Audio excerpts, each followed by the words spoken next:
Gracias por continuar con nosotros en 21 Noticias. Y fíjese que vamos a hablar de un tema muy interesante, y es que de acuerdo con la Organización Mundial de la Salud, una de cada 4 personas en el mundo tiene un trastorno mental o psicológico. Por ello, hoy se conmemora precisamente el Día Mundial de la Salud Mental, para aumentar la conciencia sobre las dificultades a las que se enfrentan las personas con discapacidades mentales o psicosociales. Pero para profundizar sobre las acciones que se desarrollan para conmemorar este día, saludamos con gusto al doctor Jorge Rogelio Pérez Espinosa, quien es profesor de la Facultad de Psicología de la UNAM. Buenos días y gracias por estar aquí.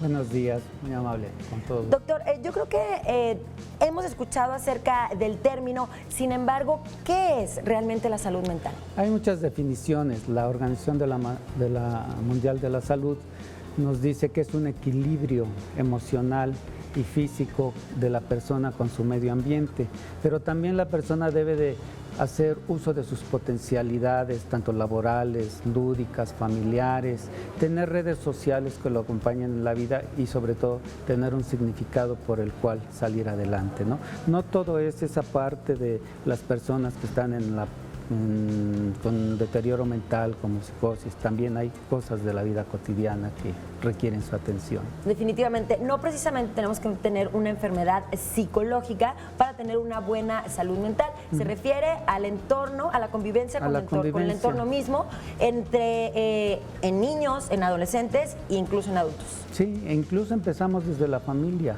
Los padres han de tomar en cuenta a los hijos, han de preguntarles, han de fomentar su salud mental, han de fomentar su existencia. También hay que fomentar la equidad, pero antes de fomentar la equidad hay que saber que el otro existe, ¿no? Que es una parte que se está perdiendo y que está deteriorando la salud mental de las personas. ¿Cómo nos damos cuenta que no tenemos una situación adecuada en nuestro entorno? ¿Cómo sabemos que tenemos una buena salud mental?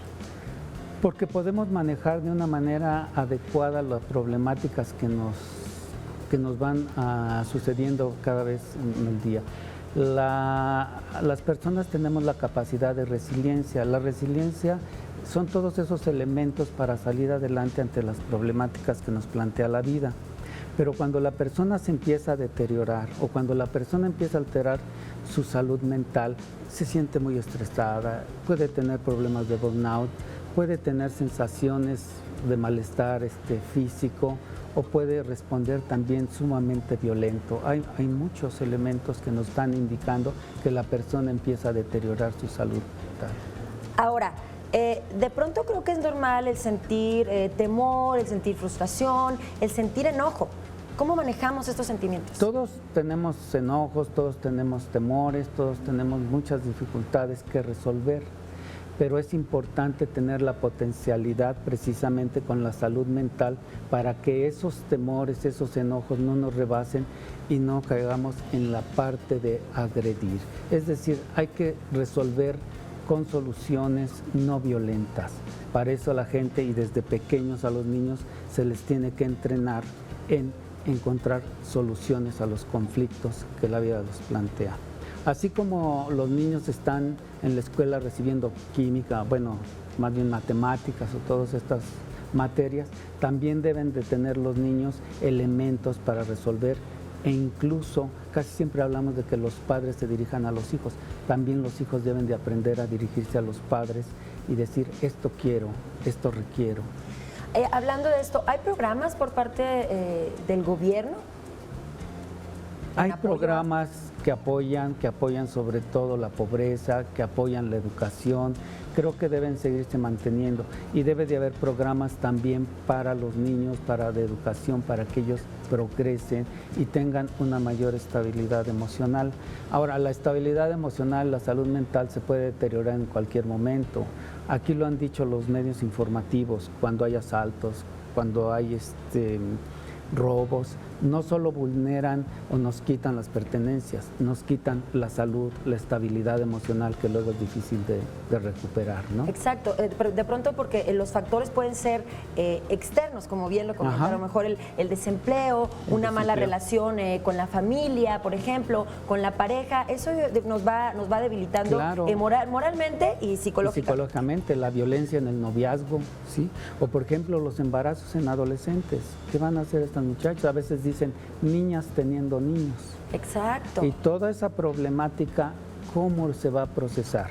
O, por ejemplo, el suicidio, que es la tercera causa de muerte en también. Adolescentes, ¿no? Sí, y que ese suicidio, las personas de repente, la gente pierde el sentido de la vida. Entonces es muy importante promover que la gente no pierda su sentido, que se sienta apoyada, que hay solución ante la problemática que se le plantea.